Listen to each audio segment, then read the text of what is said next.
I'm drinking with all of... You're drinking with all of Klal Yisrael. All of Klal Yisrael. Baruch atah Adonai Eloheinu melech haolam she'akol niyeh bidvaro. Amen. L'chaim. Well, it's a great way to celebrate. Good way to start. Yeah, it's a great way to celebrate being brand new, ordained as a rabbi. You know, I don't always get to speak to brand new rabbis because, Freshly minted. Freshly minted is a great way. Tinok shenolad, like a baby that was just born with all the attendant. But I don't think in your case it's just it's the newborn baby. You have a whole lifetime of preparation for this moment. So this is something. Right. But just under a year ago, you were ordained by Rabbi Herzl Hefter, Rabbi Daniel Sperber at an Orthodox Beit Midrash in Israel. So what's the first thing you did after that momentous and groundbreaking ordination? After spending about 5 years with my head in the books in a beautiful basement room with no windows and just learning and learning and learning, I packed my bag and I went far away and decided it was time to go into the world. The rabbis actually, in the rabbinic world, the rabbis invite us in by saying, Tashma, come and hear, come and listen, come receive the inherited legal tradition and the receive our inherited tradition. And that's the world, that's the rabbinic world, the world of the yeshiva.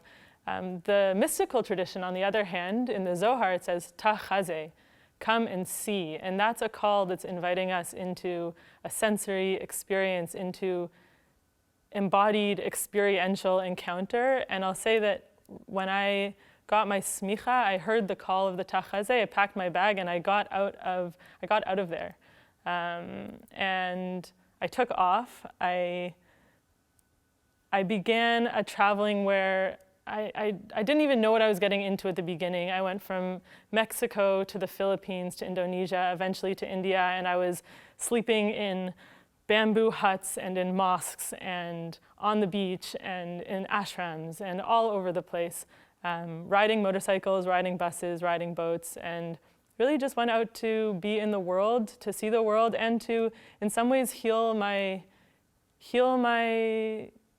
relationship with God, heal the soul calling that had sort of got a little bit quiet in the world of the yeshiva, in the world of Jerusalem, sort of maybe paradoxically enough. Let's talk about that. So here you are in the place that is fermenting, and it is the lab. It's building a young rabbi, someone who is going to go out to the world and love and minister and care. First of all, it's essentially still an entirely male-dominated world. And not only that, virtually all text is still male-originated. So you're constantly reinterpreting everything in your own female mind. And then you find yourself essentially burnt out of yeshiva and that life.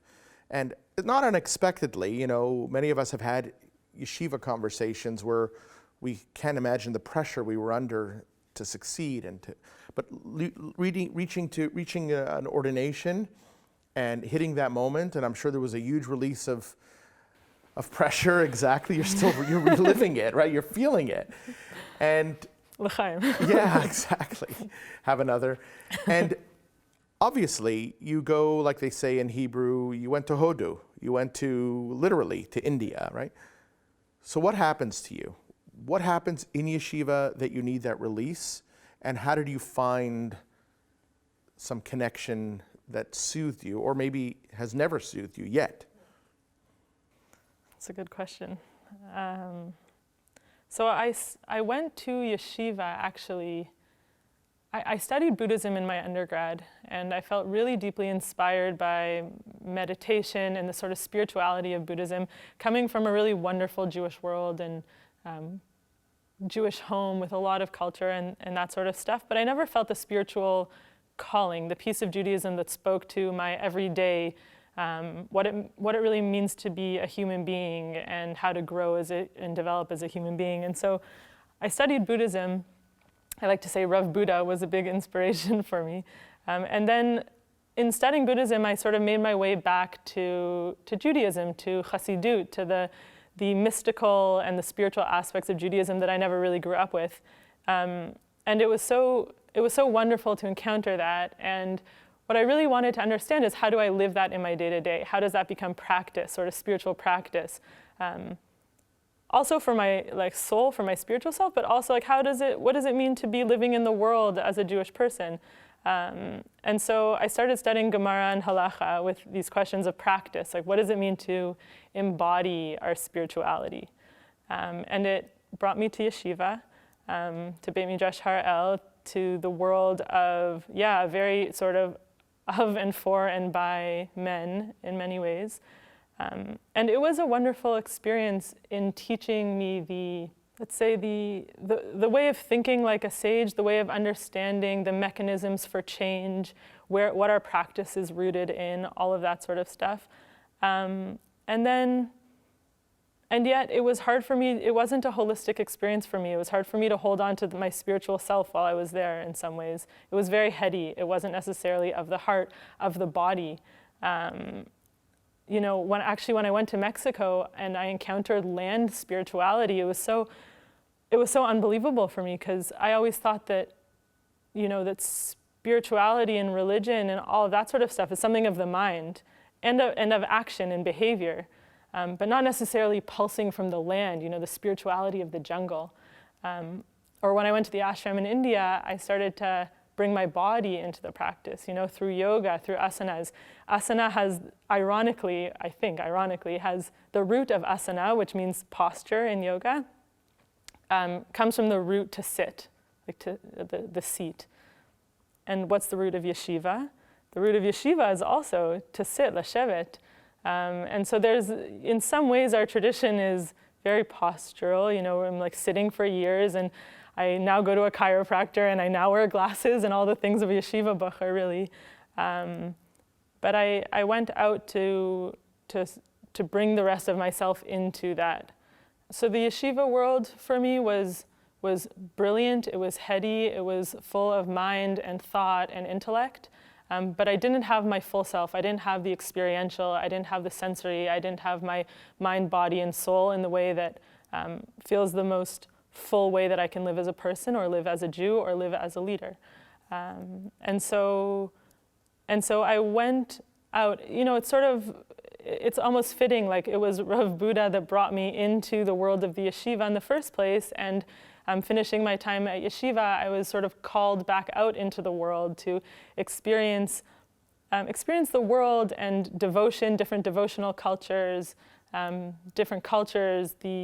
just to witness the colors and the sense and the beauty of humanity across cultures, and to start to bring back the different pieces of myself through inspiration from other traditions back into what it means for me to be living Jewishly.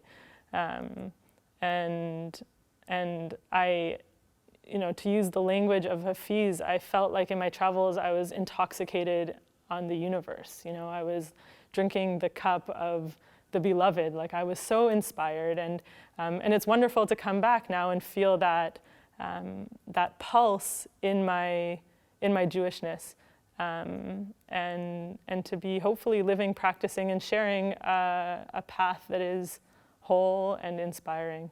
So yeshiva is the head, and clearly you have got the head to be a leader. You know the rules, you know the law, you know the meaning, you know the essence, you know the origin, but you're looking for experiences. And clearly after yeshiva you go out and you search, and they all seem to follow a similar pattern, which is who am I as opposed to what am I? On this journey, you have many different experiences. I'm curious, tell me about what has made you what you are today, and primarily framed within the post-yeshiva to today, but also included in it your previous experiences prior to ordination. So someone listening to you today would say, she's not just talking about the theory, she's actually living an experienced Jewish life. Yeah, great question. So if I back up a little bit, after I graduated from McGill, where I was studying Eastern philosophy and international development, so I always had this sort of balance of the inner existential philosophical world and the outer world, what it means to be a person, what it means to be in a globalized world, what are the issues facing the world today, and how are we part of the solution to that. So that was sort of an early driver for me, the inner and the outer, balancing that. And I would say when I made Aliyah and eventually I moved to Jaffa, living 5 minutes from the sea. And there's also been this question of the head and the heart in many ways, which is moving from the academic world into the world of feeling, of living, of being. And I got really interested in meditation and mindfulness, in Jewish meditation, as well as art and expression. So while I was in yeshiva, I'm an artist also. I do Hebrew calligraphy and ketubot, and I work with flowers a lot. I think the aesthetic is part of our experiencing the world, experiencing beauty, touching beauty. And art is a very generative and creative act. I founded a minyan on the beach in Tel Aviv, which was an attempt to get us out of the yeshiva and even out of the Beit Knesset, out of the synagogue, to be, with the setting sun, to be with Tel Avivim, the secular, the religious, whoever wanted to come, to be in song and in devotion and in prayer and in joy and community together. And I ran a program called Achvat Amim Ruchani, which is a program that brings internationals to volunteer and to do Israeli-Palestinian peace and justice work, and be learning about their Jewish identity toch kadei, sort of throughout that process. So their Judaism was sort of a lens to be acting in the world. And in many ways, I believe that our actions, I said this before, that we embody our spirituality in our actions. So pursuing peace and justice is, an act of sacred service. And so I guess my life before yeshiva was also this attempt to move from just the mind into the heart and into the hands in many ways. It's like, how are we being? What's our practice? How are we showing up? The more we can integrate our whole selves and be present in the moment, the more we can live in fullness and in compassion and in service of ourselves, each other, and God. And so, I guess that's the pre and sort of during yeshiva existence. So the running meditation retreats and being in song circles in Israel and all of that beautiful stuff. And Religions for Peace is actually an organization that I've also become part of. That was literally the first thing I did. I didn't have smicha yet, but I passed my final test with Rav Sperber, which was profound, awe-inspiring and terrifying experience. And the next day I actually flew to Germany to be in a conference with 800 clergy and religious leaders from all around the world, committed to building peace, a multi-religious platform. And that was the first day I had a little name tag, and it said on it, Rabbi Rachel Rosenbluth. And I came with my ukulele, and I was in the Middle East caucus, me with 50, many men, but not just men from Iran, Iraq, Lebanon, Syria, and sort of introducing ourselves in our religious commitment to building peace. So, and yeshiva, yeshiva was a part of all this to develop and deepen in my Jewish mind and in my Jewish ways. And then after yeshiva was a desire to continue this. Like, what does it mean? What does it mean to be human? There's cross-culturally asking these questions of sort of human experience, human existence. Our spiritual lives are simply this, it's the way we live. It's how we are showing up to the day-to-day in our relationships, in our struggles. It's not a lofty thing. It's literally like, how do we live in our day-to-day moments? And so, I don't know, being on the road was a journey into the heart and into the daily life. And I think it's been a goal of mine to try to combine those things, the mind, the heart, the hands, the wisdom and the practice, the inner work and the outer work. So this brings us to Living Jewishly. We are thrilled that you'll be joining us. Rabbi Rachel Rosenbluth, or Bluth, or Rachel, or what is the name of your program that you'll be doing with us? So I'm so excited today to be launching, drum roll please, The Art of Living Jewishly. And with me, Rabbi Bluth, and the goal of this program is to twice a month to be going through a journey together where we encounter ancient Jewish wisdom, particularly through the Jewish calendar, which I see as a path and guide and healing tool that we have. And we will look to the ancients to bring that wisdom into the present moment, to guide us to live our best lives, to be the best versions of ourselves, to grow, to be introspective and to be inspired, and to create the world, the community that we imagine, that we hope to build together. So tachlis, logistically what this means is every 2 months I'm going to be sharing content that involves art, thought, and embodied practice. And we are going to use the Jewish calendar as a guide for this year together of growing in our personal lives and what it means to be living Jewishly. And the goal is to experience, for Jewish wisdom to inspire us on a path of personal growth and collective transformation. We're doing this all in order to grow our inner selves and to transform and create, a reimagined world, especially during, this time of pandemic and the sort of social, spiritual revolution that's happening. It's really an opportunity to be intentional, caring, loving in how we want to be building the future. We need rabbis like you, not just because you're young or because, a few generations ago they said because you're a woman. No, we need someone like you because you've taken the kernel of knowledge and you're expanding it into what I believe is its natural form, which is the experienced Judaism. And through whatever lens you come at it with, you clearly understand, and you've said it many times, you want to know what it means to be a human, a person. And Jewish tradition and wisdom has always been primarily that. Living Jewishly does not really want to get into the political or the religious because we believe there's so much more to talk about. And I think that you have the voice.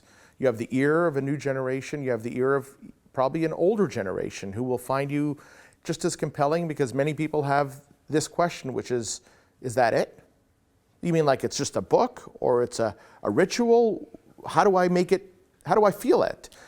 People often feel it when they need it, like around death or life cycles, but they don't know how to feel it through the calendar. And this is fantastic that you'll be embodying it within the life cycle that we all live, which we share, knowing when the moon is rising and when the sun is setting and all these important aspects of Jewish life. Right, and a friend of mine once said to me, said, all ancient wisdoms have a healing art. If it's yoga, if it's shamanic practice, whatever it is, the healing art of Judaism is our sacred time. It's the calendar. If you look in the Sefer Yetzirah and our mystical texts, each month gives us themes. Each holiday has themes. Jewish time is like a slinky, and we're constantly returning to the same place each year, to Rosh Hashanah, to Purim, to Pesach, and each year we go back to the same time, but not just to remember what happened then, but to actually relive it, to attune with the spiritual work of the time, and to allow it to guide us in our inner work, in our introspection, in our inspiration, and bring us through both a personal and a collective journey through the year. And it's like a slinky in that we always return to the same place, but each year we're ascending higher and higher, and we're growing and developing along with it. And so we're going to be drawing from the inspiration of the wisdom of the Jewish calendar, bringing it into the present moment, who we are today, what it means for our lives now, how can this help us live a more meaningful life. And through that, we're going to create the world, we're going to create the lives that we want, we're going to create the future that we want together. And stay tuned for Rosh Hashanah coming up, but just as an example, Rosh Hashanah, it's the birthday of humanity, it's a time of renewal. It's also my personal birthday. And it's a time when we are doing tshuva, we're really turning inward. We're assessing who it is that we are at our deepest core, and we're planning for the new year. We're creating a vision of what is the year that we're looking for. You know, it's a chance to start fresh. And then we come to Yom Kippur, and now that we've set a vision for what's up ahead, we can actually cleanse and release all the things that are holding us back. And that's Yom Kippur, as sort of the mikvah of the heart, the cleansing waters of the heart. And so we'll look at each holiday and each month and understand what is the theme, what's it giving us to work with. And through art and exploration and conversation and Jewish voices and voices sort of curated from all over the world, we'll go through a journey together. And that is the art of living Jewishly. Good. That's really good. So we're going to end with a quote. And one of your favorites, I imagine, is Chesed ve'emet nifkashu, tzedek v'shalom nashku. What did I just say? Love and truth will meet, and justice and peace will kiss. So we're bringing together the abundance of love and the work of truth and the honesty of truth, and we're bringing the goal of peace through justice to really embody what it is to be a person in the world today. So, Rachel, we are thrilled that you will be setting up your pulpit at the intersection of living and Jewishly. And we're delighted to have you. Thank you. L'chaim, l'chaim. L'chaim.